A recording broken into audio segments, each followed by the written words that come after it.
आयलवनगर अपडेटमध्ये स्वागत। आज दिनांक 1 सप्टेंबर। अहमदनगरमधील ठळक घडामोडी।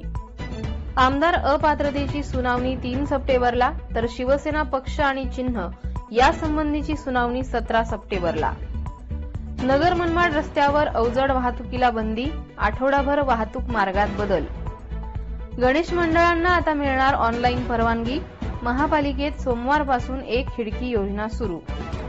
निवडणूक आयोगाची तयारी जोरात, विधानसभेसाठी मतदान यंत्रांची प्रथम स्तरीय तपासणी पूर्ण। पुरुषोत्तम करंडकच्या अंतिम फेरीसाठी 9 संघांची निवड, new arts commerce and science महाविद्यालयाचा समावेश। शेतीमध्ये वाढवा आधुनिक तंत्रज्ञानाचा वापर, पालकमंत्री राधाकृष्ण विखे पाटील यांचं आवाहन।